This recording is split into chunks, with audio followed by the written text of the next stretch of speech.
Colleen Hurst, subject general.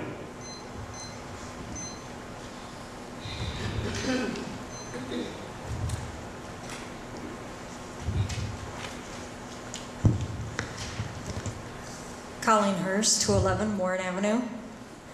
Council, mayor, and the rest, I would like to take this time to correct some misperceptions that came to my attention following an early June committee meeting.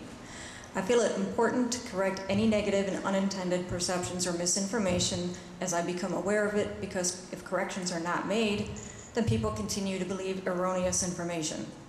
This is why I often ask council to correct me if my information is incorrect when I speak.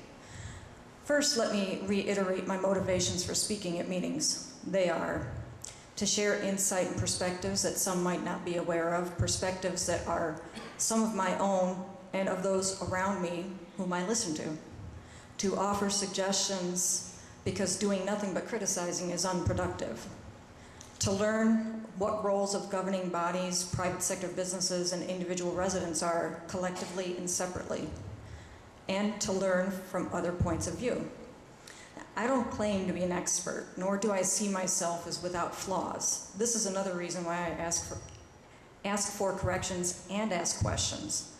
I caution against confusing a bit of confidence in public speaking for the arrogance of spoken ideas.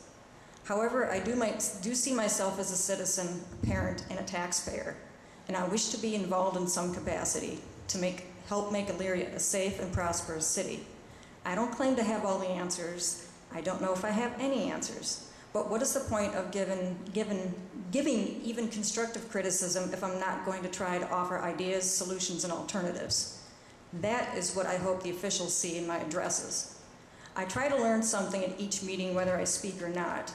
I understand the value of listening, considering, and being fair enough to take new information and perspectives and perhaps even modify my original position or opinion. As for confidence in governing bodies, it is unrealistic to expect people to assume that governments always know what they're doing, regardless of how much time one has served, and here's why. Let's think about this from the public's point of view for a minute. It's a little hard to feel confident when there's an increasing amount of corruption and misuse or abuse being uncovered in local, state, and other types of governing bodies by the media. How are people supposed to view officials when we see situations arise like the erosion of Route 57, the structural issues from when this building was constructed, or the lack of planning and sewer lines that left Leo Bullock's Parkway virtually barren of development? The fault of those projects may be the contractor or consulting firm, but the decisions of awarding the contracts always comes back on the administration. Right or wrong, officials know that when they assume their posts, they risk wearing the proverbial bullseye. They risk being the target of public blame, and I'm not saying I agree with it or that it's right, but that's how most people are. It comes with the territory. In a conversation I've had with the mayor before, he told me as much, and that you have to learn how to handle it or get dragged under, and he's right. It's obvious that when the economy is in a dump, people become more critical of everything.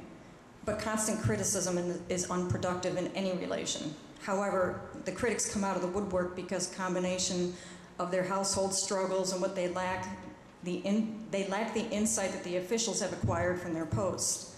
The disparities between public opinion and official knowledge aren't necessarily as much a political problem, but also a psychological or social perspective problem. The one big difference is people out here aren't in a position to do something that the people over here are. When you understand where people's ideas are coming from, you may be better able to filter potential useful information from bias, criticism, and rhetoric. And that puts one in a better position to know how to communicate effectively or reach understandings from differing sides. Granted, you'll always have people at the extremes of support or lack thereof, but most of the people I encounter are straddling the fence. They're waiting and listening and watching for someone to give credence to or disprove their concerns. In my pursuit, well, I'm not an expert, but let me offer a little validation on my observations by saying, in my pursuit of an associate degree in business, I've taken classes pertaining to human behaviors and development. I've been trying to use my own experiences, education, and insights to bring something useful to the table for the betterment of the city as a whole. And as much, I have the right to expect integrity from officials at any level, and a responsibility to hold them accountable if I have concerns or perceive any problems. We all do. That is not an expression of self-importance. It is exercising my right, my responsibility, and my privilege to be involved in our government of the people, by the people, and for the people. Thank you. Thank you, Mrs. Hurst. That was one of your best ones, so thank you.